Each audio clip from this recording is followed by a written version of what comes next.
Danes nas čaka še predzadnji test.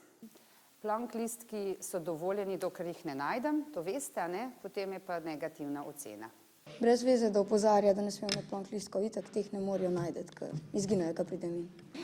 Odlično je, ker se ni toliko veliko za učiti.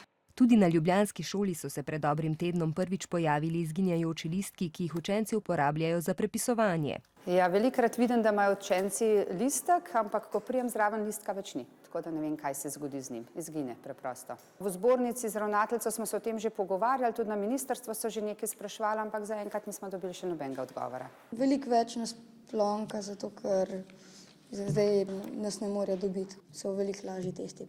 Edina zoprna stvar je, da cel blokec stane 50 evrov. Trije moramo zbrati pač denar, ker preveč stane. Papir je na črni trg, kjer ga kupujejo mladi, prišel iz najboljših slovenskih laboratorijev. Gre za neverjetno odkritje slovenskih znanstvenikov. Dolga leta smo na tem delali in smo ga vendarle odkrili. Nažalost pa bodo učitelji imeli težave s tem odkritjem. Kako so do tega prišli učenci, še raziskujejo. Zanimivo pa je, da nekateri šolarji vseeno ne goljufajo. Jaz si raje stvari zapomnim, zato ker ali boš to celo življenje počel, pa verjetno ne boš, ne? Bolje znanje v glavi kot drag plonkec v žepu torej.